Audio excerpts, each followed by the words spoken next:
When I was broke, I had rich habits. When I was broke, I had rich habits. All right. Welcome back. Season 2, episode 5. That's right. Another guest episode. We're super pumped. Yeah. You have Neal and Andreino. Chandler Haliburton. And we're going to go straight into introducing our guest this time. We decided to skip the news because Chandler and I can't stop rambling, and that usually takes about 30 minutes of the podcast. So with us today, we have Chelsea Lafort. She is a realtor, team lead, business owner, real estate investor, and a mom. And I'm sure I missed some other stuff on there, but I think I covered most of it. Yes, you did. Awesome. Okay. So Also, she'll be joining a us today. valued different opinion because we just come in here and talk our nonsense about our opinion in the market. Pump each other up. Chelsea is very, very productive, works a lot of areas, and has a big team. So it's good to have a different viewpoint. And thanks so much for coming on board. I'm excited to be here. And Yeah. forgive me because this is my first podcast ever. So Still blows my mind because she has quite a social media presence, but I'm sure it'll be really good. And I guess we wanted to preface this a little bit and say, obviously, it's 3 realtors sitting at this table. It might be a little bit realtor heavy, but we do want to talk about businesses and family life, more real estate investing, things coming from the real estate market in this year. So I don't think it should be too boring for you for those that are not realtors that are listening. not any promises. Yeah. But no, overall, it should be really good and interesting for everyone. Also, the market in general is on top of everyone's mind right now. Yeah. And Very true. I mean, while we're not going too heavy into news and what's going on, usually at the start of each episode, we talk about our past week. How's your past week been? Yeah, you guys picked a good week to have a podcast with me because I'm exhausted. Oh my gosh. So some of the questions this week, I probably have different answers than last week if I was all Yeah. refreshed and ready to go. But I'm friggin' tired. Yeah, it's why do you love your job? I don't. Why did you get into this? I'm not sure. Yeah, it was a one of those mistake. weeks. Yeah, right on. I think this was the first week of the year, first couple weeks of the year that got busy again because I know for a lot of us, everyone knows there's no listings. No. And so it's made kind of quiet. But I think that's also part of the game. Like it was Christmas time. Nobody really wants to list around then. First couple weeks of January, you're going back to school, whatever. Yeah. So it was really slow, I think, compared to what we were used to for the last couple of years. I was happy to embrace the slow. I think for a lot of us who've been in it for long enough, we knew that wasn't going to last forever. Plus, we were moving. So I'm like, I'm not even going to stress. Yeah. Yeah. Anyways, that's all over. We're into the new house. So Nice. Congratulations. Yeah. Oh, thank you. How long have you been doing real estate? Just over 10 years. Just over 10. And what were you doing before that? I was working at Aldo. And you know what? I loved it. Nice. I absolutely Yeah. loved it. I'd probably still Aldo, go back. nice job. Yeah, taking Voluntary new people. shifts around the holidays. Yeah. Right on. And what got you into real estate? Feel free to answer honestly, because we talked about this a little bit before. It's a fun Super job. candid. You know what? I had to find a co-op in grade 11 in school. And this is going to be funny if he watches this, but it was Albert Scott that I did it with because he's a family friend. That is hilarious. Nice. Cool. Nice. He probably doesn't watch this. Maybe he will now, or his wife or kids will laugh. Anyways, so I did a co-op with him, and I was over in the Royal LePage office, and I remember what the turning point was for me because I'm still in school and we're doing projects and stuff like that. And it's hilarious because he probably had me doing way too much for someone who's in grade 11. But Writing up offers. You're like, man, the paperwork here is terrible. exactly. So clients are going to talk to Chelsea moving forward for this transaction. Yeah. Exactly. Why did my agent draw a circle face, a smiley face over the eye? I was doing a market analysis, so he taught me.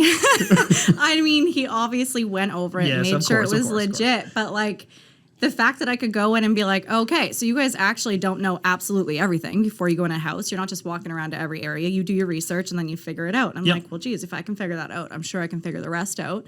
So it was a little bit of an interest there. Then I went to university for, I will say less than a year basically because it just barely passed and said, this isn't for me. So it was kind of like getting your driver's license. As soon as I was 19, I took the course and started in real estate. Right on. Oh, man, you started super young. Yeah. How and did... nobody took me seriously. I'd say it's hard. Yeah, it's hard at that age. Holy smokes. Totally. It is a challenging thing. And none of your friends were buying houses, presumably at that age. No, You had and to it wait a long wasn't. time. It wasn't trendy as a first career thing. So I feel like I was one of the only young people at that time. And then 3 years later, there was a few more people who trickled in. But now it seems to be popular to start as your first career. Yeah, and I'm yeah. sure social media has a lot to do with that. But Yeah. it used to be everyone's third choice of career. It's like, well, this isn't working out, and that's not working out. Like, Or maybe I'll like go worked get in my the license. military, has Yeah. some side stuff happening, but also can cruise around in real estate type Yeah. thing. Yeah. What else have you been up to in the last 10 years? Because I know you've got some side projects and Yeah, so I feel like home building and like doing that. Yeah, I mean, we only do our own builds. I told my husband we will absolutely never be, Building for others. Yeah. No, Yeah. because you know what it turns into at the end. You're kind of somebody's handyman, and it's just not a business that It's I a see. hard grind. It's a hard grind. You For know, sure. it's a lot of stress at the end, so that's not something we were interested in. But I'd say the first 5 years, I was like, I just want to be a real estate agent, all that kind of stuff. And then there was a turning point where I was thinking more about investments, residual income, that kind of stuff. So we started making those plans. We've gotten a little bit of a start on our portfolio. We have 6 now, just 1 duplex, 1 fourplex, and we're about to start another fourplex, but we've land banked a little bit Yeah. for like the future. Yeah. Nice. So my perspective has changed in real estate from just being a real estate agent to like, holy crap, this is actually something that can really, really help your future. And I think that's reflective of now, like what I'm trying to do with my clients. What were some of the challenges? I mean, you were very young, Yeah. but I think I saw something on your social media about maybe some people's reaction to you when you show up to the course, 19 you years saw old that, or did whatever. What kind of reactions did you get as a young person starting out? honestly- And a young woman starting out? Yeah, exactly. So when I first started, well, the first day I showed up to the course, literally there was a man who stared me straight in the face and said, what are you doing here? Like, why are you here? Right. And I'm just being a little shit saying, well, I'm doing the same thing as you. I'm here to get my real estate license. Like, hi, I'm Chelsea. Nice to meet you. Anyways, no offense to him, I have no idea where he's at. I don't even know if he passed the course. I have no idea. But that's what that TikTok was about yesterday. Yeah. No, I hear you, man. Call out. I'm all about it. Exactly. When you started, did you go on your own or did you join a team? I was Or like on, partner with somebody? No, I didn't partner with someone, but Yeah. I did actually work for the broker at Exit Metro at the time, Wayne Cochran. Okay, yeah. Because I was in for a coaching session with him, and he's like, oh my gosh, my admin quit. I need to find somebody new. Like, who do you know? Do you have any friends? Blah, blah, blah. I was like, well, I can do it, mostly because I wanted to learn. Yeah. He's a super sharp guy, too. Yeah, exactly. Like, and I'll never regret that because instead of me learning in slow motion, I learned very quickly through all of his deals and my deals in the first year and a half. And I do not think that I would have the confidence. Like, there's even still stuff today that like he's gonna laugh if he listens to this, but like I still have checklists and stuff that I've used since then and transformed. But I think it's helped me be a better employer as well to have an assistant to be in that role first, and that's kind of where I started building. Yeah. That's a great Knowledge base mentor and to a start client with. base. Yeah. That's I think important, especially in today's market. Like it's where it's so competitive, and there's so many. I guess there's so many agents out there that there's not as many deals. You kind of need to come on with somebody, like you said, to kind of grow that. Even before, I think it allows you to grow a lot faster and learn way faster. Because otherwise, if you're only doing a few transactions, you don't gain the knowledge, which the knowledge is kind of what ends up selling for you, right? Yeah. So it's like There's allows you to skip those steps. Yeah, the challenge right now is there are people who enter into a hot market because Where they you think going it with seems this? like a Let's great see. idea, and it seems easy and there is a lot of money to be made, but the risks are significant. Yeah. Exactly. And one of the things that grinds my gears right now is what this whole podcast is stuff I'm unhappy about. Is like there's so much angst or there's so much negative energy towards the market and those of us in it. And part of it has to do with, oh my gosh, these places went so high over asking. This place got 101 offers and it went for 300,000 over. It's because it was priced too low. I know we're all taking the Yes. strategy of price a little bit low so that it goes over, but there are people who are very new to the industry and are not necessarily handling it as well, I don't think. And, they still maybe get a good result at the end, but the process to get there is not good for buyers, not good for sellers, and not good for consumer confidence in our industry and the market here. And I like to price places low to generate the multiple offers and drive them up because there's big advantages, but if there's a science to it. I think the problem, though, to what you're saying, and I think you learn this, is like if you then price properly, everyone assumes that They're that's still going to go over asking. and then they don't go see it because they're like, oh, if it's up for 500, Totally, I'm yeah. not prepared to spend 7, but it's actually only worth 550 or 5. Yeah. So that's what it should be priced. But there's a at. difference between like, let's list it at 479 because we want to go for 550, and there's a 249. 249 or 350. Like, Not calling out any specific listings. no, that but there's took still a place in the last science 2 to weeks. it, because how many times, and we're jumping around, this is what I do. We have this nice list, and I'm going to just go off the cuff. But how many times have people come up to you recently or said this to you? Oh, well, hot market, great for you, I guess. You Yep. must be loving it. And Oh my answer gosh, the every time comments is on like, social media and TikTok are the best. They're like, save your money while you can. Like, this is a housing crisis. Yeah. I mean, When's it all coming down? I don't know Yeah. a single agent out there right now that's like, this is awesome. exactly. Like, I would like to no, go in a not the time case. machine back 2 years ago. Yeah. Yeah. When I feel like our advice was taken right away. But the problem is for the consumer is that everything is changing by every single week. Mm-hmm. So what they're hearing is kind of a ripple effect of what's happened maybe a month previous, and it's Yeah. out of date information. Because there was a little Yeah. time last year where we did kind of have to do a little bit of an adjustment in our pricing with houses. Totally. It didn't last very long, but where you didn't get a whole bunch over asking, then you're like, shit, I priced it too low. We're gonna have to go back on the market higher and then Yeah. explain that. Yep. But I think you have to pick the avenue with your clients based on that, and on both sides, because for buyers, if you're going to go in and actually look at the listing price, that's kind of a waste of time because they can go on either end. We can list it higher, we can list it low, but Yeah. you have to go and see what the projected market value is for your buyers in this market. Yeah. But what I was going to say for a new agent that sucks is like, if I've been 10 and a half years in, I'm not sure how long you've been in now. 13 years, I was 14 years? Gonna Yeah. guess 14. 3.5. Yeah, you're just killing it off the hop. I got fortunate. My timing was good, right? As a cut on fire. Exactly. Yeah.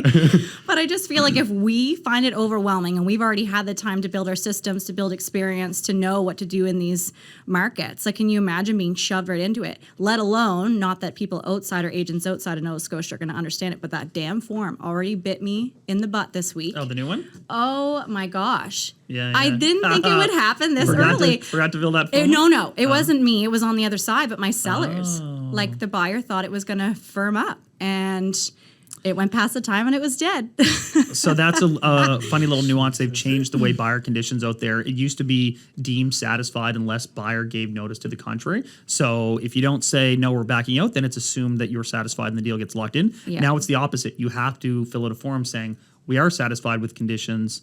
And if you don't, then the deal automatically terminates. It's kind of Even if funny. you don't want it to. So if you Yeah, had yeah. a backup Yeah. offer in place, then it's automatically on to the next backup offer. And that could be a difference of like $20,000, $30,000. Like, that's Yeah. a huge deal and a And huge much more pre- time and all the Yeah. everything goes through it again. Yeah, exactly. Yeah. So it's a little scary. And that, this isn't like, we're not, I don't think, being hard on new agents per se. I'm just saying it's a challenging market. And you were talking about how important mentorship and having someone you Yeah. come into the market is. In this market especially, you need to You seek need a good- guidance. You need you need a membership. good Yeah. broker and you need Yeah. good training. It's funny when I talk to some of the guys that have been in for like 40 years and they talk about like, we used to do it on an email. We'd be like, yeah, we email you the offer. Like, we just typed up an email and like add some stuff to it. And well, I guess they were presenting in person probably 40 years ago. But like, Yeah, not an email. They were now- driving yeah, there and they writing were it on the carrier front pigeon. No. But like even since I've been in, I feel like so many forms have been added. Yeah. Like Yeah. every stage now it's another form. And I was like, it's good Actually, and it's to they've been protect the taken consumer, away, which is Neal. good.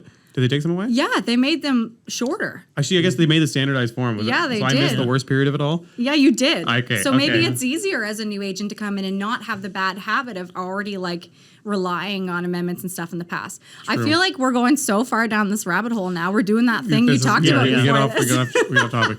Well, This so episode's actually about well- Chandler talking about how he hates new agents. Oh my God. I do not. I love new agents.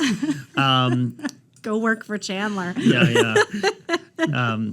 What do you actually say? Because this has also been an unprecedented time for new agents getting in. Like, we've got more agents than we've ever had before. And more joining than ever before. Yeah, more joining than ever before. I'm sure you get a lot of people asking you about becoming a realtor. What are you telling them right now?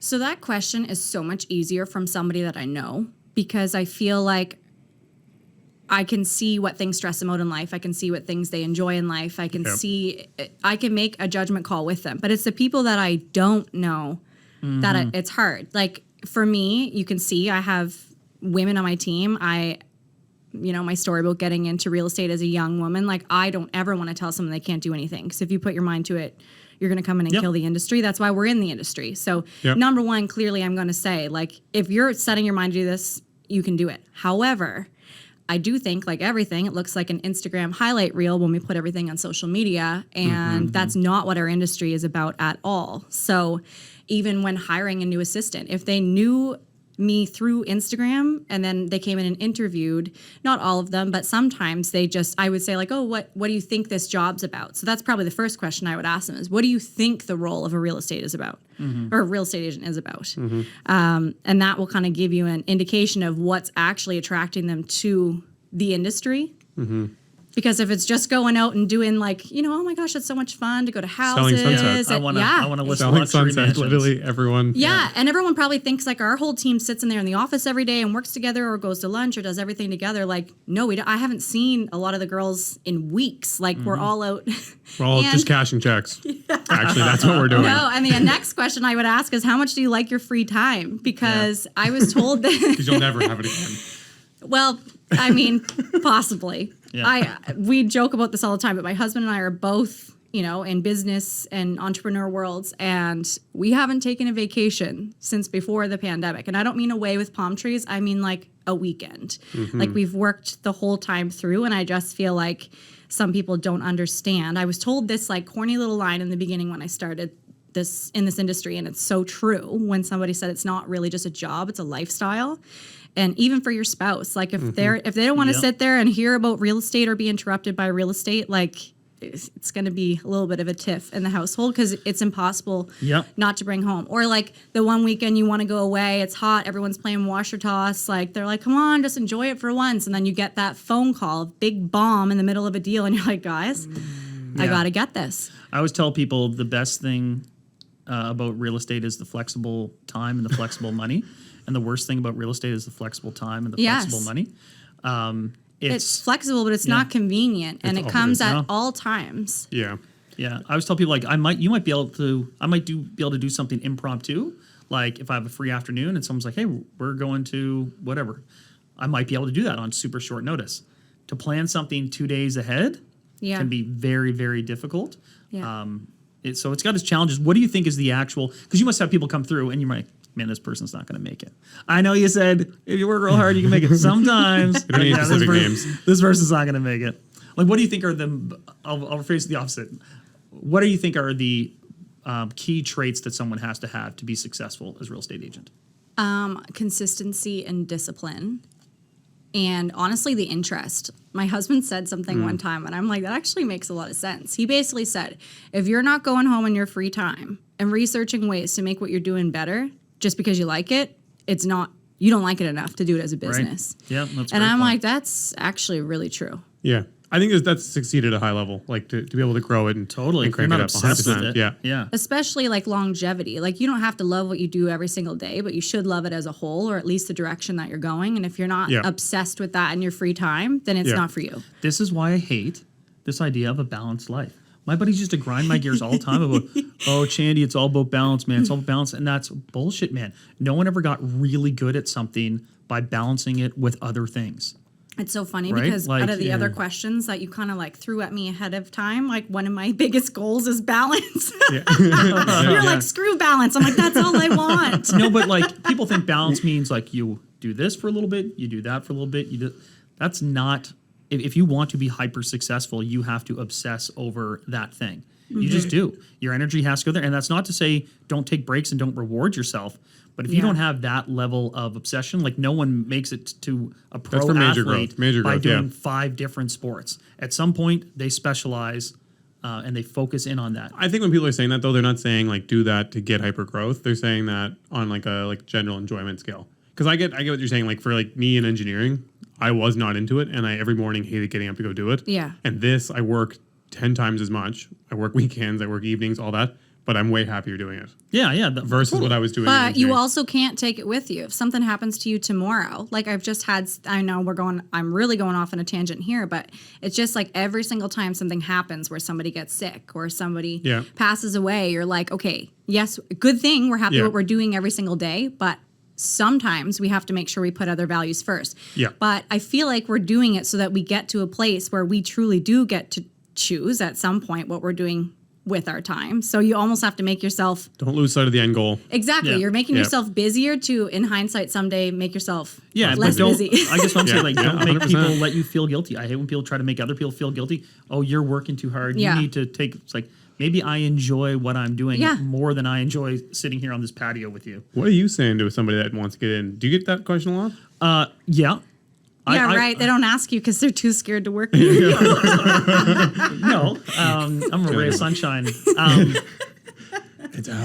I mean, I always tell people like it's a very challenging industry, Yeah. right? I won't sugarcoat it. I also say, there is a big upside to it, right? Yeah, there like is. you can do financially some things in this in a short period of time that you can't do in a lot of professions. And if you And understand same real with estate, schooling. It's not very long. yeah. Low barrier to entry. Yeah. Low barrier to entry, which for better or worse. And also, if you practice, goes. no, it's true. If you practice what you preach and you believe in real estate, Yeah. it can then change your life because you will have access both intellectually and business wise to opportunities that other people just don't have familiarity with, and so. You can build wealth outside of just selling houses because you are in the industry, if you will. But from a personality standpoint, I would say to be successful in real estate, item number one, it helps to be super connected. Yeah. And what I Yeah. mean by that is, a lot of people do well in this industry because, they had a family member who was in the industry, or they have a background in the banking world, or, military and teachers and Big networks, fire and police. all Like jobs. they have big networks of people that they can lean on for business. So that's kind of item number one. Another item is hyper aggressive. Some people have the business model success just by kind of being super aggressive with their marketing, with their follow up. And that sounds like a bad thing, but then if you Yeah. can channel it to like, no, I genuinely want to be helpful. Why wouldn't I call everyone and be as helpful as I can? And then there's super, super organized. Which is not something I'm especially good at, but you talked how early on, you were mentoring and learning a lot of the admin side of Yeah. things and, still have some of those same systems. That's why some people thrive who have really disciplined backgrounds in whatever they did in their work life before. Yeah. Some people who transfer over to real estate maybe later in their professional lives, but came from really highly successful traditional white collar, Corporate positions. corporate Yep. positions or teachers who are used to goal setting and scheduling, they can transition well. And then the last one is like likability. Yeah. And I don't mean like, oh yeah, so-and-so is all right. I mean likability that people genuinely trust you. They want to be around you. If You're there's a- saying you can have any of these things, or you're supposed to have all of them? If Because you- I sure no, as hell that- don't have all Yeah, I of was them. just thinking, This I'm is- like, this this is is a a great- pretty intensive list. This is a great question. failed. Yeah. If you have any one of them, you Yeah. can make a career out of it. If you have four of them or can outsource and figure out systems to have all four of them, then you can really, really be successful. But that brings me to the next point that I was going to say is I don't necessarily think that you can't be a good agent. You just have to pick the right setup, because some of those people make the best team members. Yep. Some of the Yeah. girls literally say on the team, I don't really care to be a lead making machine. I will take your leads and I'll service them so well that Yes. I'll get more Yeah. referrals from it. So Yeah, yeah. strengths, and the strengths there, they're super friggin' organized. Totally. That's what I was So- going to say. For this And I know business, some there's people in your team. They're likable as well, so they're organized. Exactly. They're likable. They Yeah. have the system. But for some of them, like, I like to put myself out there more. And Yep. not to say that they're not going to do that, but like that's not as natural to them. But then they're like rock stars on their deals and they're getting referrals in the back end for that. So Totally. whether if they're showing up the same way as me or not, they're still doing well in the industry. So I think that knowing that if it doesn't work one avenue, that it could work another avenue. And it seems to be that teams are getting more popular, not for everybody, but just more, maybe that's the place for you if you don't feel like you have the confidence to do those things that are on your list. yeah, in the same way that like I outsource admin and organization. Yeah. Other people in joining a team, you kind of outsource the lead generation and maybe the bigger personality. Like you provide that for them. Yeah, Yeah. I was just going to say, I think that's the other thing. Again, a lot of people are happy coming to this business because to achieve what they're currently achieving, it might not be as insane. Like we're saying all these things about like it's a 24/7, you're giving up your whole life. But to achieve a certain level, you don't necessarily have to do that. I know there's a lot of agents in our office that are like, I'm happy hitting this target and it allows me to spend X amount of months away, or I only work so many days per month, like all those kinds of things. Yeah. And I think this business is awesome for that. All right, like I don't think it needs to be your entire life gets taken over. And like you're just That's saying, very true. I guess we shouldn't scare people that much. yeah, like But if you're you not get trying to come out of into it- this to go like be number one on the boards all the time, and you're very happy with like a set, like I want to make X amount of dollars, let's say $100,000 a year. I don't think you need to work like to make $100,000 a year in this business. I don't necessarily think you need to work 140 hours a week. I think you No, but you're still taking on not having the option at the end of the day to shut your brain off completely and not. Very true. Do you know what I mean? Like Yeah. you have to weigh if that's worth it or not. Is it worth the interruptions right when it's annoying? That's the hardest part. Do you know You're what I on mean? full time. Totally. Yeah. Like 24/7. You know, and you're responsible for your own marketing. You're responsible for running your own business. So $100,000, and you have a lot of expenses. $100,000 in the real estate world is not equivalent to. There's both ends though. You get to write things off. You pay a lower tax rate. Yeah. It goes both ways. Yeah, yeah. You guys are hilarious. Chandler and I differ in opinions on a lot of things. That's the No, whole but I'm point just of this. saying, like, you know, the trade-off wouldn't be dollar for dollar if it's like, well, I have a 9 to 5 and I work this, or, you know. Yeah, no, I see both ends of it because like you pay like tax rates are insanely high if you're on a regular salary, right? Like everyone knows, you can pay basically 40%. If you're an incorporated business, you're not paying that, and you can write off a lot of your expenses that go towards it. So it's like I almost look at $100,000 in this business as more. Depending No, on how you're you fee factually structures. wrong. We're gonna do another episode. We're gonna break out the numbers. I can Yeah, almost 100% I mean, disagree marketing, with that. buying your own insurance, and, you know. I'm paying less taxes now, making way more money than I was as an engineer. Really? Yes. Well, we're incorporated, though. You wouldn't That's what I'm incorporate saying. at We're 100,000. incorporated. So when you're But you don't incorporated, you incorporate tax. $100,000. What? You shouldn't incorporate at $100,000. That's not worth it. It was quick, Whatever. man. It was Okay. quick. I'm only 3 years in. I mean, it was quick. It all happened very fast. All right. Where'd I go? So why did you start a team? I decided to build a team because I wanted to become a mom, and I didn't really understand how I was going to keep my numbers the same or going up Yeah. as a business Maintaining a family. if I kind of just took the step back. Mind you, that did not turn out how it does. It's great now, but that 1 year of my life was something else. Unpack that. What do you mean? Yeah. Oh my gosh, my last assistant, Haley's going to laugh at this. Anyways, Haley and I got pregnant at the same time, so our kids are actually 2 months apart, which is really cool. That is cool. That was not the issue. She went on mat leave. You know, we went to go hire someone else, actually through 2 hires, and it just wasn't the right fit. So I actually ended up with no assistant for the first time in 4 years. When when was this? crazy. This was right when I had the baby. Okay. The baby. RJ is my son's name. When I had the baby. Yeah, so I mean, I can honestly say I'm a very motivated person, and I've never said the words of my life, like, I give up. That year in my head, I was like, I don't even care. Like, I don't even know if this is worth it, but it was just because I didn't have the right support. So how long had you had the team at that point? Well, I only had one team member at Right. that time. Thank Okay. God for Kim, because she really carried a lot of that weight that year, because I didn't have an assistant to be doing, you know, the back end of the business. So I really, That would have been You one know. of the busiest years too. yeah, it? exactly. Yeah. That's when it all kind Yeah. of first Started going started, nuts. right? Yeah. So everybody always asked me, like, how much time did you take off? Well, I had a C-section. You're supposed to take 6 weeks off, but at 4 weeks off, I had Ben dropping me off at the office with the baby. So probably like 3 to 4 weeks, and it was around Christmas. So naturally, we would kind of take that off anyways. Right. So I would probably do that very, very differently the next time, but I didn't really have a choice. But that Yeah, was yeah. the motivation behind starting the team. Right. And there's actually one other reason that I kind of thought of it. I've always been interested. This is maybe not something you expect me to say, but I really respect like multi-level marketing businesses, how everyone calls them pyramid schemes. But I always seem, every time there's a new one here, I'm like, oh man, like I get sidetracked and I think they're so cool because of the way they grow. And in my head, I'm like, I need to replicate that same structure in real estate, because obviously this is what I'm already doing. You can't run 2 completely opposite businesses at the same time. Right. I'm sure you could make it work, but it's not going to look great to my clients that I'm off No. in La La Land. So Right. I'm like, how do I make this better, but do it in real estate and grow that way? So I feel like growing out and then growing up together will help me not get to the burnout phase and just say, screw it. What sort of concerns did you have about becoming a people manager rather than a real estate seller?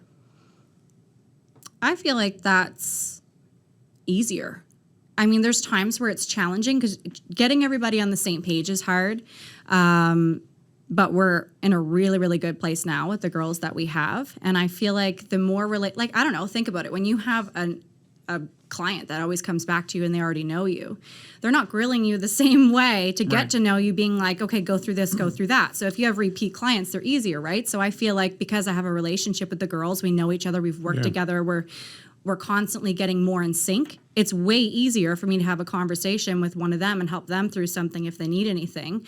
And they bring a lot of value to me too, with different perspectives and the whole team, that I feel like it's easier to manage something that way than it is to constantly be creating new relationships. I think that's you showing that you're like myself. a natural born leader more so though. I think some people really struggle to lead because they're maybe not able to communicate or able to pass it down. I'm not going to pretend I'm perfect at it either. This is totally like a learning curve too. And I think that they've been very patient with me, especially the first 2 girls who came, who knew like, you know what, I'm kind of going as this comes, especially like with the baby at the same time. So I'm not going to say it was like perfectly set up. Yeah. But I think one thing I tried to really care about is if I was on a team, what would be my biggest concern? And my biggest concern would be growing past or somebody taking too much of my commission or something. So I made sure I put things in place like cap outs and stuff so that they can literally still be on the team, be a top producer, not feel like they need to go somewhere else for all the business they're bringing in, but then have that environment. Yeah, that's huge. It benefits both parties. That's big because I think a lot of agents are struggling to make that transition because they can't even put themselves in the position of somebody that would be on a team. Like they came into the business, they were solo. The ego. The ego there and they've just always been on their own. And so they don't understand what it's like for trying to get somebody on. And so a lot of big agents, I think, struggle to either create a team and then maintain it. Like you see a lot of turnover in the teams. So I think it's smart that you're able to do that. Yeah. I mean, and hopefully, knock on wood, like a lot of them, you know, we're a good group together. We're friends and, you know, but stuff happens. But I really tried to think about me personally. If somebody was trying to recruit me on their team and I did align with the stuff that they were doing and I thought maybe that would be a fun environment, what would hold me back from being on a team myself? Had that opportunity been there when I was in the industry, which it wasn't at the time. There was no one at the time where I'm like, hey, that's really cool how they're doing that. I mean, kind of Wayne, when I first started, for sure. Like, I super admired him, but he was going off into a different direction anyway, so who knows what would have happened if he didn't. But and a lot of people start teams a little bit out of ego. They're like, I want to be a team leader, and they never empower their people, so the people don't stick around. Right? I'm thinking of something in my head that I cannot say in this podcast, but fair enough. But I'm just saying, you know, it has not about to be, me, but I just remember somebody's marketing at one point, and I'm like, ooh. Anyways. Yeah, I mean, this is the challenge, and this is why teams sometimes don't last. And it's the same with growing your business. Some people, we've talked about this before, grow a business just to be able to say, I have 7 people that work for me. Yeah. And that's their end goal, rather than I have creating a successful business with 7 people that and we're all empowers like everyone, employs people. Yeah. Oh my God, no! I just want help, and not because I'm like the busiest person in the whole world, but I kind of want to end up growing it to a space where people can take leads if they want them, or they can just be there for the systems or, you know, the environment. I think that's honestly the best part so far about our team. Yeah, so you got into this business, and then I think your mindset's changed on what you really want out of 100%. it. 100%. And I think that happens to a lot of us. I can say I'm in the same boat where I've gotten into this business for one reason, and now as time's gone on, my mindset's changed, and I think I'm more on your page now where I'm looking to like maybe create a team and kind of help to empower some people and help them grow their businesses and be able to offer what I'm really good at, which may be, like you're saying, bringing in leads and giving them the business guidance more also, so than I want to some of the other validate stuff. and like point out there that not all of them need leads, and that's not the reason why all of them are on it. True. But as long as I have some that want to, and I always tell them, like, I don't feel the need to get any bigger unless we ever get to a point where everyone's too busy to take any of the leads when I'm trying to get help.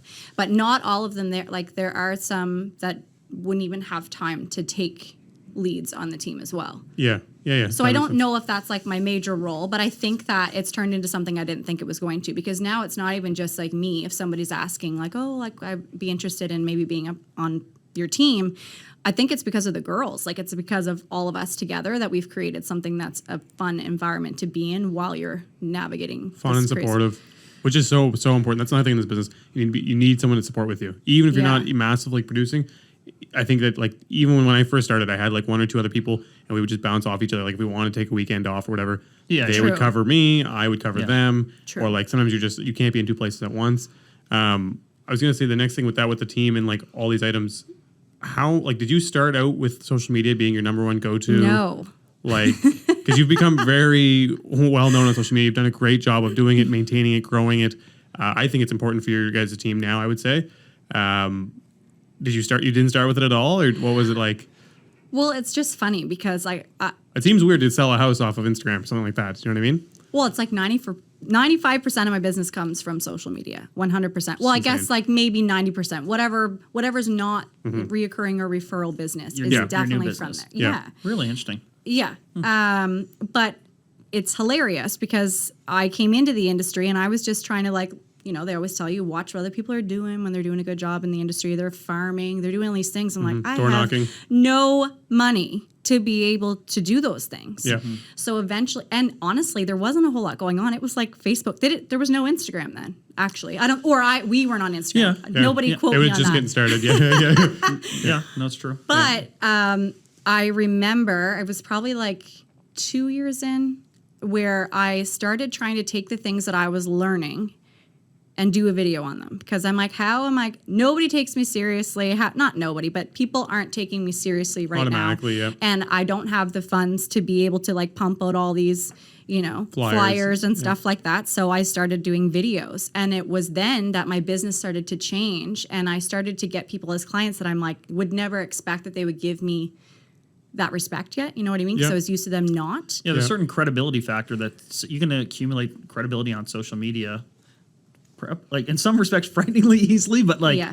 it is a valuable tool to It gets remind abused. people. And I tell that to new agents as well, because you have to stay in front of your sphere, but people will also Google you. They'll check what you're about. It's like an online resume. That's what I Yeah. actually wrote down in my Yeah. notes today when I saw that. Like, I want to be able to turn what would be a cold lead, and I hate calling it a lead, but when you're prospecting in business, and if we're talking like realtor lingo, when you're trying to meet new people and get new clients, cold leads are hard. They're going to show up. They don't necessarily really trust you. They have no idea who you are, and it's up to their assumption of what they think about you. But a warm lead coming from social media, you have to give them enough context online on different topics to kind of show, I don't know, They also value. feel like they already know you, and to some degree, right? Like like when you watch a TV show Yeah, and yeah. you know you hate a certain TV show or somebody on it because of their attitude or whatever, or you really like somebody, then yeah. I was going to say, someone literally today one of our listeners reposted a story of our podcast. He said a great way to meet people that are, what was it? Connect with people who are Yeah, connect with people that are really busy in industry or whatever it may be. But for him, he's like, I feel like he's building a connection with us just by listening to this, and he kind of builds that relationship and understanding, and then he's able to kind of jump some of those steps. Maybe if he does meet with us or goes to invest or whatever it may be. Yeah. So social, like you're saying, social media allows you to kind of build that connection right off the hop. And I think a lot of your followers, because again, you do a really good job of creating that where people I think feel like involved in your life, involved in what's going on. You keep them in like updated on all the different things that you're doing. Even I like feel like I've watched you progress and grow through your social media. So like I can see how that would work so well. And then people also feel connected, like you said, when it comes time to make the decision, who am I going to use as a realtor? They already feel connected to you. Like it's already, you know what I mean? Even though you may have never met this person in your entire life. yeah, or they know that it's not going to be a good fit and we didn't waste any time. Exactly. Do you Yeah, know what I mean? exactly. Like, well, in all honesty, like you'll know not who everyone, you'll know who you'll connect with and you know who you don't connect with. Yeah. So let's turn a little bit specific to the market right now, and we'll focus on a couple things. One, what are you telling people that are maybe asking, is this going to slow down? Do you think there'll be a pullback? You know, I'm sure you're getting Market asked that crash a lot. 2022. Yeah, I mean, I think people know that there's not going to be a quote unquote crash or don't feel that way. But what are you telling people right now as they're seeing this train leaving a station at a pretty quick rate? I don't think it's going to stop anytime soon. I think for a couple different reasons. Number one, new construction is so backlogged to the point that a lot of builders are actually taking their stuff off the market until they're caught up to put it back on. And I think that puts pressure back on the resale market because there's not... People aren't selling out to move into new homes, and people moving here have to buy like a resale home. They're not they laying can't out get the new they're not laying out their plans because they see, there's 8 homes being built out here, and okay, that'll close 8 months from now, so I need to start thinking about my home. Yeah, and on top of that, I feel like I cannot be the only one who has had contacts from Ontario or other places where they are selling their entire investment portfolios over there and reinvesting it somewhere where they're getting a higher return on investment. It's growing quicker. And I think anyone coming into the market like that, they're used to this market, so they're not using the same conditions. Yeah, they're not using conditions. Yeah, they're using the same That's why I period. They're not paused. using any Yeah. conditions. An interesting article came out that it was released that 1 in 5 properties in Halifax, I don't know if it's Halifax or Nova Scotia, 1 in 5 was being bought by a quote unquote investor. And that term isn't really well qualified, but it's presumably a multi-unit or not a primary residence. And, that's not an insignificant amount. Well, that's a pretty serious number. 20% of the market. And I'm sure if they revisited the number too, the percentage of out-of-town buyers, because I know like last year, I think maybe 1.5% or something in Nova Scotia. Yeah. I think it might be a little higher now, honestly. Like, Well, we were talking about like absentee outside of province investment buying with no connection here. I think some of that is going to be people who have bought a duplex and are now buying another duplex and maybe buying 6 unit. There's going to be an element of people buying more than one property, but people coming here with new money, new to province money is a big thing for sure. And also, like, we've had the actual home buyers that are going to live in there as well that have said, well, I always had a plan to come back here, but now the market's starting to do what it did here, and I can't wait until I'm completely priced out of the market. That's right. Yeah. Buy it now, and I'm going to rent it for 3 years because I think we're going to move there when, Yeah, that's or a big thing. physically make the move back because they're renting right there for some Yeah. obnoxious amount. Speaking with the rental market, some of these gosh. some of these folks. I've No, seen no. the comments in your Yeah. the comments in your comment Wow. section.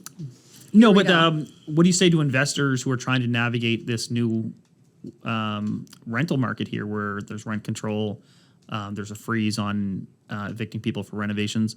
What are you hearing out there in the market, and what are you telling those investors? Well, I think anyone who's buying an investment property shouldn't just be focused on the next 2 years anyways. So like that's probably not why you're buying an investment property. You're going to own it for a lot longer than that. So I think to focus on those is probably holding you back because our market's growing so much that you're going to end up paying more after that. So if you can't charge as much in rent, I don't think it's as big of an issue. What do you guys think about that? Well, I mean, I do think the rent control is going to be here to stay, so people are going to have to understand that it's not going to be 2%, but it's going to be. It's now maybe the ice has been 4%. broken for a long enough time. It's staying. Yeah. Yeah. It's going to stay for sure.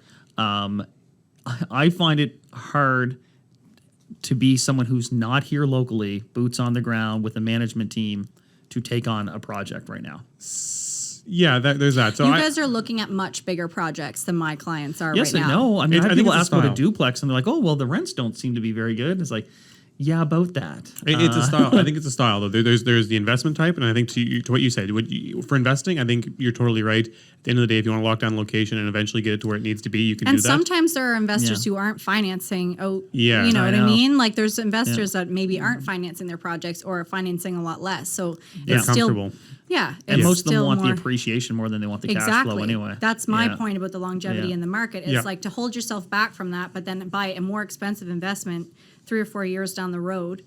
Yeah. But again, it's rent control. You're It's not hedging really, against inflation, and like you're saying, out-of-town buyers are often putting down 35, 50% where they're from. So here, if they have to do that, it's not a big deal, and they're paying a lower price per door. Right. I think the biggest one that's being impacted, and I think a lot of the clients that we end up working with are doing it as an active business of almost flipping the rental properties. True. And for those buyers, it is extremely That's tough, and these hard. rules basically completely nuke your business model.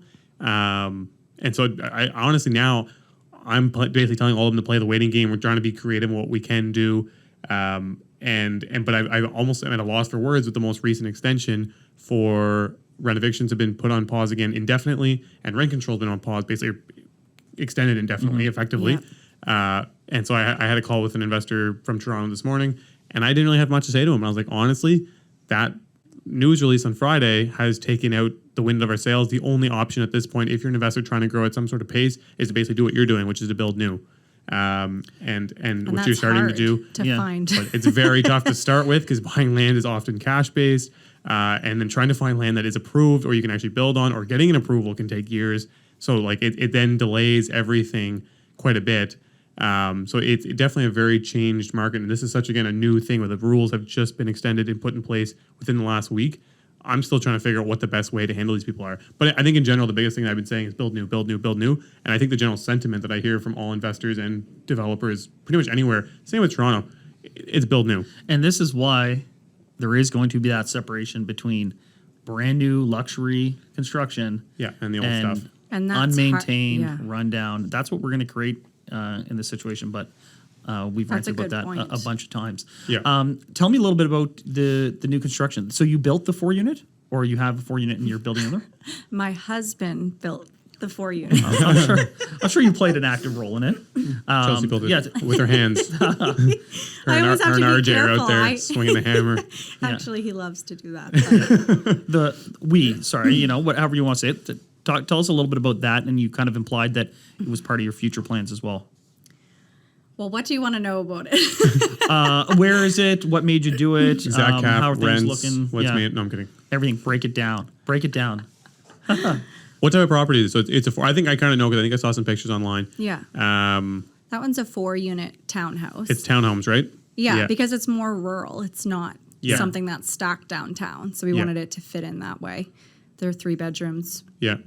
a garage in each unit. So Yeah. And what did it take you, like, timeline from getting the land to getting permit to then also building? that one was before this crazy boom happened. So it was a lot easier. Yes. That was probably, I don't know, just over a year. Yeah. So that one wasn't that painful because you didn't have to go through a million different trades and quotes and stuff to get somebody to actually line up with your timelines. Yeah. So I feel like those days are gone. It's a little bit more, it's a little elongated now. Yeah, I'm a little jaded because we just finished our build on our house and I'm like, holy moly, that was way different than before. We didn't realize how easy it was before. I knew it was going to be difficult, but it was right when everything went up in price. Yeah. So then trades they're more in demand, so their price goes up from the time that you originally went in with for your financing. So And their time is Their tight. timelines, yeah. exactly. So we've been bridging a lot of gaps that we didn't expect to. What kind of financing structure did you use when you bought? Did you use any financing for the land or you just paid cash for the land? I've been very spoiled because my dad has been heavily involved in land development. And then normally we kind of work out an agreement where he does allow it to go into our names. And then after the build's done, we pay for it. So vendor take back. Yeah. Basically. He's giving you a vendor take back on the land. You pay it off once you've accomplished it. For construction. With no interest. With Thanks, Dad. That's not a bad. I know. I don't want to pretend to make Yeah. that. And that's the hard part. Like clients will come and ask, like, how do I do this? And it's very hard. Like I know you're saying, build new, build new, build new. It's hard to find that. So I feel like a lot of things in life I won't say are luck, but I feel like what we bought and when we bought it and built it kind of aligned in a way that I trusted because I learned some of this from my dad and he was kind of the guinea pig and I'm like, okay, well, we're going to do the same thing and start. But it's not as easy to keep recreating as time goes on. There's less inventory to do that. Substantially less. And we're getting this thing, and you see it again in other markets like BC, Ontario, where if the end value is $1 million and it costs you $500,000 to build, guess what? The land's $500,000. They don't. There's no gap. There's no squeeze. Like you're into exactly what it's worth, and then you're playing the appreciation game on that, which also now is getting controlled because all these places do have rent control, and so now they're slowly turning into a more standardized investment. Yeah. And it's harder to get these big lifts that some of us have been fortunate to get with like the older builds. And then so with that, for financing the actual construction, did you do like a standard 25% in for you, 75% from the bank, or did you guys try and float more of it? private. Oh, you did private? Okay, nice. Yeah. Which is I'm Mr. I love the private money. Love the private money. Did they cover a big portion, pretty much all of your construction costs then? Yes. See? They do, and then you get charged 1% on what you have borrowed Per month, yeah. So, and they do have setup fees. Yeah. So Yeah. like it's Lender not the fees. cheapest. I think it would be cheaper to go through the bank, but I think there's more flexibility going private. Well, also you would have been able to show the land as your equity. Right. Right. Exactly. So And that's a huge part because Yeah. then you don't have to take that out of your first draw. Yeah, exactly. If you can prove I've got 25% in the land or even 15% in the land with a private lender, they will finance the rest. And sometimes they can be more flexible on like the draw schedule and things like that. Yeah, So, they actually are, which Yeah. you need to be because I feel like the way that it's set up like doesn't really make sense all the time and you don't know exactly where you're going to be for that money, especially this is what really kind of screwed us on our house build. And I bring that in because we just built that, but it would be the same whether it was a house or for multi-unit. But because you had to order things so far in advance, stuff that we would never normally put on our Right. first or second draw, we're shoving in there. And then we're Yeah, like, but yeah. now we can't get to the next one. Yeah. Because we had to spend the money on this. Yeah. So you're either borrowing money from your company and putting it back. It's, so we're a little bit exhausted on that side, but you do what you got to do to get it done, and it is Yeah. worth it. the other thing that's nice at the end of building it yourself is You have a obviously big the lift. numbers are going to Yeah. be better like once rent comes around. You're not as see how you guys have those concerns of like, well, how do you get past this obstacle and that obstacle? I'm sitting over here not having those obstacles personally. You could set so your they're not rents. driving. Yeah, I mean Yeah. like our rents are lower than market value, but like I'm kind of okay with them because we are only paying on a certain amount in the mortgage that we've borrowed because we've built it. So Yeah. we have that equity in it that you wouldn't have if you went and bought from somebody else. Yeah. Yeah. So but we're this not is as squeezed. that's all about finding your competitive advantage, right? You know, you're Yeah. fortunate to have some family mentorship that you can lean on. You're fortunate to be able to self-contract. I would say you guys, and then you guys GC'd it yourself, which is a huge savings. Yeah, and Ben's right got off the hop. he's got an excavation company, so a lot Yeah. of those massive costs too are obviously site prep. cut out. Yeah. Like Yeah. So I mean, someone else may not have that same thing, but they're going to have something else that's their strength. yeah. Is the goal to keep building those out now and add a ton more, or are you trying to get to a certain point? Like, are you looking to have 800 units, or are you looking to get to like 50? Like, all right, I'm really Exactly. comfortable with That this. second Yeah. part. Like Yeah. I'm not the person that's like, you know how you said in the beginning, oh, it's about an ego thing. Mine's never about like, oh, like I would love if nobody knew we had those. So here we are Yeah. telling everybody on the podcast and everybody knows. And I'm like, well, shit. But yeah, we're more on that route. I want to make sure that we have stability for our life, and mine's from like a different place of motivation. It's not even just for like our little family, like our immediate family, but if any, I know that we're in a good spot in our life right now. Everybody around us is healthy, or people don't necessarily, nothing's super bad is happening, but Yeah. I would rather be able to not focus on that for the rest of my family too. If God forbid anything were to happen, Yeah. just like a financial security blanket for the Yeah. future, and to give you, I don't know, if someday you're like, you know what, I don't want to work this much, or I want to take more time off from my family. I want to be able to do that. Yep. And I think I will only allow myself to do that if I financially know that I have that choice. Yeah. Yeah. Because it's just not in my blood to be like, I can kick back, I'll be fine. Yeah. Just live off the I'm like, cash well, in what the if bank. I, Yeah. what if I'm not fine? Like it's, Yeah. I think it's important to what you said right at the start of talking too, is with this business, being a realtor, someone looking at getting into this, like when you go into a career with a company, there's often a pension set up or Yeah. some sort of format of something that allows you to retire and continue to earn an income. And As that a realtor, scares me. yeah, exactly. As a realtor, Yeah. the day you stop, it stops. Right. And what if we get sick, or what if something happens? Like, and I don't want to, and even for, if I'm going to employ someone too, like, I don't, that even weighs on me. Like, what if I get sick then? I don't want to stop being able to pay them, or, Yeah. and I'm Yeah. not saying that rentals is the only way to do that, because surely I'm a little bit more proactive than that and have Yeah. some, some Alternative time investments. Yeah, yeah. with like how my real estate business is going. But I just feel like I think and worry about 10 years ahead. So Yeah. that's It's- my 10 years ahead. And I mean, you're in this business, so obviously it's kind of natural. I think a fair number of agents end up getting involved in real estate investment because you're there. First of all, you help clients do it, so you see what they can do and what they've done, and then additionally, it makes sense because you understand the business. Like you said earlier, it's like it doesn't make sense to have two totally separate businesses. So in this case, you're trying to make an active investment that you actually understand and can be involved in without hindering your other businesses. And so Exactly. you're doing that by doing the investment, and it probably helped you help other investor It clients 100% make does. their investments. Yeah, I think it's a lot easier and a lot less stressful and daunting to take something on if you're like, I personally have done that, so I know how it feels and I know what things have come up. Just to backtrack for a little second, returning to the market and helping people go out there and buy places, what are you saying to keep people motivated this year when they're trying to buy? And where do you think opportunities might be available this year? Loaded question. Yeah. Sorry, I didn't put that. We didn't put that on the list. And that wasn't on the list. I'm even thinking here, I'm like, man, it's Yeah. you trying to keep people motivated is super tough. I always tell them, I always preface it, like the first showing we ever do or the first phone call we do, like prepare yourself. This is going to be a slog. It is super tough. Like we have to look at homes below your approved budget. Yeah. And it has nothing to do with you guys. You guys can be making amazing bids. What you need to keep in mind is you're always going to be up against random people in the sense of this house might be worth way more to them than what it's actually truly worth. It doesn't mean you guys aren't approved enough to buy a house. Like this house might be worth 500 grand. You guys bid 525, but their parents live around the corner, so they bid 600 grand. Like, so you got that kind of stuff going on. People come in from out of town. So Yeah. those kinds of You're things. consoling them in Trying to advance. console them into feeling comfortable. Yeah. Timeline wise and trying to find deals, I try and tell them we got to look creative or look in other areas that might not be as hot. I think that's Yeah. really important. And like, I've gotten really weird stuff. Like if there's a weekend that we're really stormy, I find listings don't do as well. Like the last storm, couple weekends, I found there's 1 or 2 listings that kind of got way less offers than I would have expected. But I know they canceled a ton of showings. They still took offers on the storm day, and it just was a little quieter. And I'm like, so we have to kind of be ready for those things. So, okay, right when the summer hits and then everyone's getting out of school, there might be a week or two there that instead of there being 40 offers, there might be 15, and there might be a better opportunity to get in. I feel like it's hard for me personally because I'm not the type of person that pushes somebody to do something. However, like I'm an aggressive person, I'm an aggressive negotiator, but You'll fight for them. Yeah, I'll fight for you, but I'm not going to push you. Like you must write higher offer. Yeah. So, well, actually, I won't say that they must, but I like you said before, like I think that you kind of have to take them in behind the scenes and show them what's going on so that they have the confidence to make the decision. So in our first time home buyer session this time around, I'm like, you know what? No, I'm going to show them a snapshot of what actually happened for growth in our market in the last 12 months.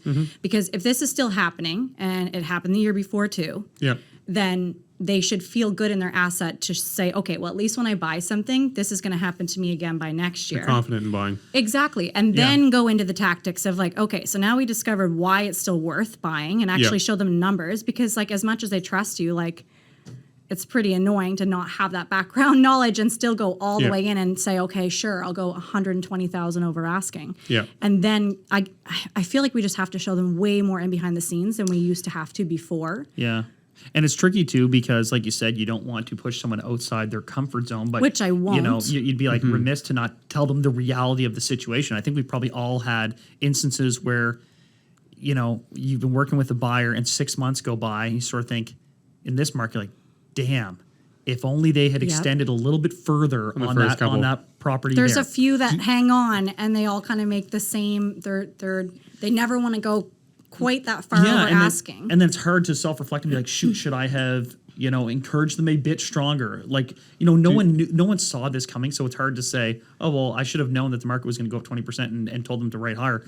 But it is that balance of you're trying to explain to them the ramifications potentially of not buying now. Like if interest rates go up where they could go up in Q3 and Q4 and prices go up the way we are thinking, you know, the home that you don't want to pay $450 for today could cost you month to month the same as a home that's $400,000 12 months from now, right? Like if not more. Interest rate, so you're trying to constantly balance this. You know, you don't want to project fear and doom and scare them into making an impulse buy. There's the flip side too. If you push them and then the market does slow down by some chance, there's always that aspect, and you don't want to be the one on that where you've kind of given a big push, trying to give them all the information because it seems like everything's continued to go one way.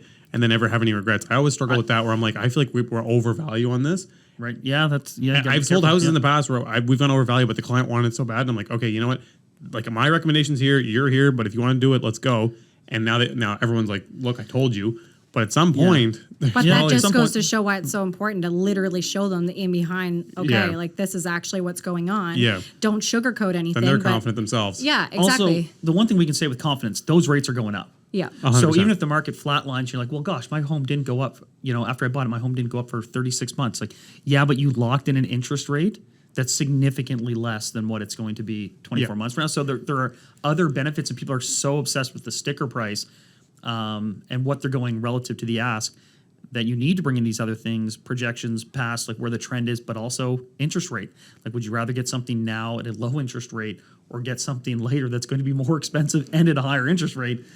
It's hard to come to grips with that, but that is the reality. And also giving them a push is not going to be any good for how many of these deals end up being flaky. And I feel like it's like the friggin' the Bachelor or the Bachelorette. You're out there dating 12 different houses. You're not that heavily invested in one. Yeah. So then you have buyer's remorse, and then your deal's dead. Couple runaway brides this year. It's just everyone shoots their shot too because they're just like, well, it's not perfect, but I'll put a bid on it because I just need a house and I'm tired of shopping. And then they decide later.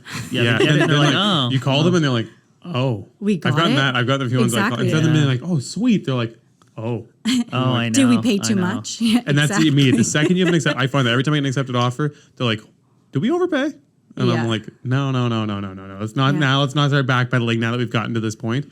On a little bit of a side that only realtors might find funny, but like, I find every time someone calls me and we go out, not every time, but often, the first house we see is the one. Oh, it's that's the the one. worst, We get though. in there and It's I'm like, this Sometimes, house is yeah. It's less often now because there's so few listings. But I found last year it must have happened like 5 or 10 times. We And get they have into it. nothing to compare to. No, and I'm like, Yeah. I swear to God, I'm not trying to just sound like a pressuring realtor, but we're like, this house is in such good shape and it hits all your targets. I'm like, we're gonna look at 50 more houses and it's never gonna hit like this one does. And they're Yeah. like, okay, we'll go 20 over, and I'm like, we're not getting it. Yeah. Like, it's not gonna happen. But anyways, every time it happens, I'm like, how do I explain this to them without them thinking I'm just trying to And grease them not into to the first bring deal? back to social media, but in Yeah. my head, if Yeah. you made this good connection with somebody, sometimes they literally say, listen, I feel good about this I'm in too. full faith with you on this. Yeah, Yeah. Yeah, not even necessarily because it's me, but I think they feel like I'm selling it to them less because they Yeah. know I'm not going to bullshit them that way from watching some of the stuff. Yeah. Do you know what I mean? Yeah. Yeah. They know they can leave you a 1-star review Yeah. on your Instagram page. And ruin my life. We sort of have to start wrapping it up, but I've got another question for you. What learning avenues do you take personally? Like, what do you do to stay motivated, to better yourself? What are you kind of into in that respect? Oh my gosh, you told me to turn around logos and stuff, and here I am about to shout them out.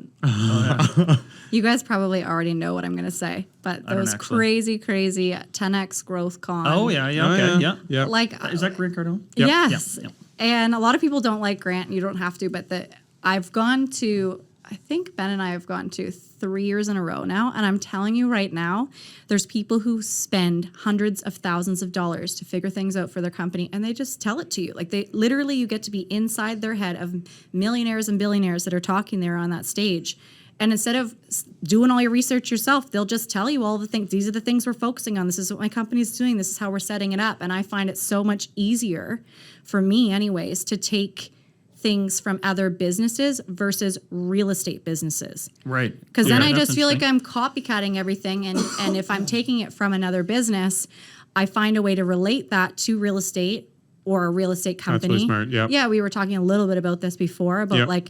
but the biggest thing that I'm interested in from there is just like funnel marketing. And that's Yep. another reason why I wanted to have a team. But I feel like I've been so busy with real estate that I haven't had the time to actually put that in place. And it needs to be top priority in the future. So that's So you really the find biggest thing. that mainly beneficial as a business owner, or do you also find there's a personal motivation and a sales, active business benefit to it as well? I feel like they're the same for Yeah. me. Okay. Yeah. No, that's Because a great that's how answer. my brain works. Yeah, I yeah. think I only dive into things and I can only get into things unless I'm watching like trash TV and totally want to shut my brain off. Yep. But I only get into things that I'm literally wanting to work on at that time. So I'll do my business planning, like pages and pages and pages at like recap at the end of these conferences.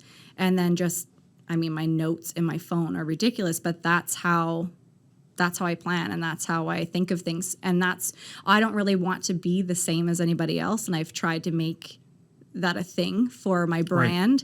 And I think it's too hard to only look at realtors. There's so many other businesses. And that's why I mentioned like multi-level marketing. Like there's so many people in Arbonne and all these things, and they're blowing up from social media. And all of these things like have common denominators, which is like social media, advertising, And lists. sales are sales. Like we're all in sales, regardless of most professions are sales. Every bit of work is almost sales, really. Yeah.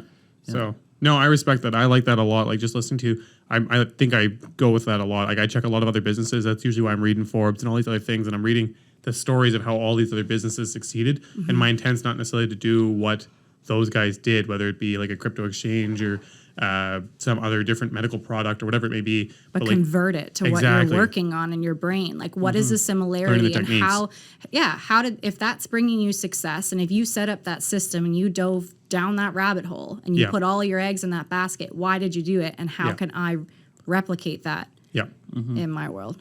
And there's one thing to say about mimicking people, but like you said, it's also nice to do things differently. Yeah. And if you can carve out that niche by doing it differently, you have so much more strength. I also much think more it's strength. especially relevant in real estate where, and this speaks a little bit to the barriers of entry. Yeah. Some people come into it and they do a phenomenal job, but they don't necessarily have some of the background acumen that you maybe gain through other work experience. And so a lot of it, and I speak to this personally, I sort of like figured it out as I went. Same. And if you I actually think want to we build like a all business, do. I think there might be business. I think unless you Yeah. come from maybe if you come from a family of doing it, I might be able to skip a few of those steps. But in general, like even those guys, like I have a lot of colleagues that their families in business and they're stepping in to take it over. It's a huge But they're doing things differently with how things are done today. So even if their family had a good foundation, I think of a realtor in New Brunswick. Maybe I'll shout her out, Jessie Yerksa. But like her family has been in the industry for a long time. But that doesn't mean what she's doing.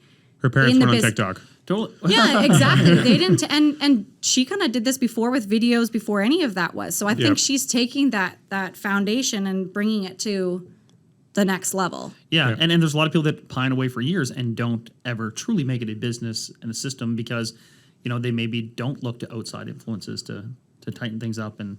And then maybe that's why it makes everybody feel so like fiercely competitive with the person down the hall. And I hate that feeling. Like it's another reason why we're not in a real estate office, because I never want any of the girls to feel like that. So I feel like it's good to be in that headspace where you can grow. Right. Yeah. Very interesting. I don't know if there's anything on our lovely list that we didn't know. There is. I have a burning question for you because I don't understand I gotta check how if this I got works. this offer accepted. Hold on. You ask your question, and I'm just going to be over here You'll reading just an email. multitask. You're used to this. This is how it works. Yeah. So you have a question on here. Where is it? About family and balance. Yeah, I said, how does it impact your ability to operate the other businesses and your family life? And I was saying, like kind of before, like that is my biggest challenge. And I don't know how you do it, Chandler. Like I would love to be in the middle of a room. Oh God. Exactly. Okay, well I'm kind of refreshed. I think we should have Chandler's wife on. Yeah. To give us a little inside scoop. But go ahead, Chandler, because I have no family. You should have her on and do that and talk about home life, because I wonder. She's not a fan of the show. No, she checks it out on occasion. Well, I actually, I often would see parents and wonder, I'm like, I don't know how you do the volume that you do. That's how I feel as a parent. Not me, but watching other massive producers do this. I'm like, I don't get it. Yeah, and I don't know how someone does with a newborn, because our kids now are school aged, and my wife plays a major role in their lives, obviously, but also and through that supporting my business. I genuinely don't know how people did it, and I kind of don't know. I do know how I did it. It kind of sucks, and like there's a lot of sacrifice, and there would be times when the market went crazy last year where I would see my kids drop them off to school at 8:40 and come home after they're in bed, and it's not awesome, to be totally frank. And so that's what I'm working on in this year, because I felt an obligation to my clients when the market started to turn in 2019. I felt this urgency, and I wanted to be there for them through that time. And then there's the clients grew and all the stuff. You kind of couldn't turn it off, and I couldn't step back to put the systems in place. Okay, so that's my point about growing wide before you grow up, is because I think there's when you're the one actually carrying a baby and you're going to have this baby and you're their source of everything for the first year at least of their life, I think you have to take that plan and really make it differently. Yeah. It's kind of, it's in a twisted way, like that motivation, that urgency helped you build something and be better off for it. Mine was kind of a slow burn. Yeah. And then the market went insane. And now I find I'm trying to take a step back in order to put the systems in place. Yeah. So my mom guilt did not let, I don't think that I compromised too much at home, because I just put that first, to be quite honest. 2 nights ago, I have a deadline for competing offers, and I'm sitting beside his crib trying to put him to bed, and people are getting upset on my phone, and I'm thinking just relax for 1 sec. Or you can't even take a drive back from showings unless you were texting and driving to answer people in time because they're getting so angry. But that's where it plays on me a little bit. Because wait till they're old enough to guilt you. Because my boys now, they say stuff like, so how come you don't get to take a day off? And, when will it be that you don't have to work in the nights? And I'm like, you guys know what you're doing. They're just turning that screw. I know, but you know what? That will kill me. And it does kill you a little bit. It kills you a little bit every time. Yeah. That's why I'm dead inside. That's why you're like this. Yes, that's why I'm like this. I think in all seriousness, listening to you guys, because I have nothing to say, obviously, because I don't have kids. But I think we should do an episode on parenting and business. Because I think that would be really awesome. important. I think a lot of people that listen to, I think, are in a position of having a family and having kids or a spouse. And I think part of the problem that they face, and we got this a lot as feedback from our Rise Renos episode, was your partner has to be fully on board with what you're trying to do, Yeah. or like fully on board, actively a part of the business. Because like you were saying, if you're not involved in the real estate, like Yeah. they need to understand that you're probably gonna be on your phone at 10 o'clock texting a client about real estate, and you're probably gonna talk about it for 24 hours a day. Yeah. So they need to be on board for that. And then also dealing with kids. Again, I have nothing to say on that, but I can imagine like that's the toughest thing. I always say at the Chandler, I'm like, I don't know how you do this. Like I have it fortunately because the only person I report to is me. Right. So like if I want to work till 10. I know before I had kids, there was literally nothing you couldn't put on my plate for me to actually max out and say that's enough. I had Yeah. never Yeah. said that before. Yeah. I didn't even know what that was like. And now I'm like, Yeah. if he's upset and someone's trying to call me at the same time, I'm literally like, I suck at my job. I can't do this anymore. It's like Yeah. overwhelming for that little minute that it's happening. But Yeah. I mean, anyways, yeah, it's hard. This I guess is one that's the thing I answer. hope we'll do in this industry is like start to treat each other with a bit more respect as agents. Yeah. Respect. Holy moly. Respecting each other's times and what's going on, because we have this constant fear that if I don't answer the phone call, someone else will. Yeah. And then I'm dead to that client. And we've normalized all these things, and we've even marketed these things like I'm available 24/7. 24/7. I'll wake up Like, at 3 o'clock you know, in the morning. And it's really unfortunate. And like, how much better would our lives be if like you couldn't won't. trade real estate on like Saturday? That'll never happen. And it'll though. never happen. It'll never happen. It'll never happen. Because That's we're like gluttons saying for to all. punishment That's and like we're saying to all the masochists. buyers, everyone listen. Nobody go over asking. Let's change this market back because we're all going to be on the same page. Yeah. That would be the same Can we thing. start know. a petition for that? Maybe not Saturdays because everybody's also tons- off work. But like if we get like Tuesdays or something. Just throw us a There's Tuesday. always Throw us going to a be the Tuesday. people I who would are get on like, I Tuesday. still want it. Holy Oh Tuesday. man, can you That'd imagine be how amazing. lit Margarita Monday would be if all realtors in the city did not have to work Tuesday? It would be out of control. Okay, I'm starting that one. The Target Convoy can get $8 million. We can get something Oh going my here. gosh, you had Okay, to go ahead and throw that in there. Yeah, exactly. No. All right, we should probably wrap it up. This One was last thing. Yeah. Oh, okay. Go. The question we ask every guest: what does success mean to you? And I think we kind of talked about what your objectives are and what you're trying to do. But I think you can still, if you were to summarize that, what does success mean to you? What are you trying to achieve with gaining success? This year, it's a lot less about numbers and it's a lot more about putting like passive income. I Yeah. mean, I guess that's more of a goal. That'd be good. Yeah. What does success mean? When you to think in me? your head, like when you're like, I will feel truly successful when I'm at this point. And I don't mean that you don't probably feel truly successful right now, but obviously if you're continuing to work at this level, then you're still trying to attain. When I can have my balance back and make decisions for my personal life without feeling it's going to impact my business. When I get to the point where I can bring a business where it's actually running, Yeah. whether I'm there or not there, is when I feel like And I'll growth feel is true. maintained without you having to be physically present all of the all time. the time. Yeah. Yeah. Yeah. When my schedule doesn't have to be day in and day out, and it can kind of just be when I want it. Yeah. Yeah. Yeah. I agree with that. And I think that's what honestly is. It's funny. Everyone that we've had on, that's kind of their objective. Everyone that comes, they're like, I am working this hard now, so I don't have to work this hard later. Yeah. And I think in general, when you go into business, I think that's the objective for most people is to try and establish something that can pay dividends for you in the future with dollars, wealth, and a fulfillment level as well. Like I think there's something to be said. I think I'm sure you feel that now where you have the team. It feels really good to have things taking place without your direct involvement, and things take place well and grow, and you get the referrals and you get all the business growth, and you're not necessarily directly in there. I know I can say that, like when I did my first deal through another agent that I'd passed the referral down to, and I saw the check hit the bank account, wasn't very much money, but it was more the idea of like, I didn't actually know what that address, and everything went well, and the client texted me and said they were happy, and I was like, that was an amazing feeling. Do you know what I mean? And so that was good, and it allowed me to have some more free time, for me to spend at home by myself. But yeah, Self-care. Yeah, exactly, some self-care. But No, okay, that's great. Thanks well, so much for coming in. yes. I feel, Yeah. Thanks for having me. I've never talked to you this long at any time, and No, we've known each other for in our years. life. So. Yeah, exactly. Now we can all yell at each You're other welcome. during deals. It's been a pleasure. Thanks for coming on, Chelsea. Yeah. Thank you so Everyone, much. thanks for guys. listening. Yep. Cheers. Bye. Thanks for checking out the episode. Don't forget to like, subscribe, and press the bell button for notifications. If this is your first time here, check out our back catalog for more episodes. Thanks so much for watching. When I was broke, I had rich habits. When I was broke, I had rich habits.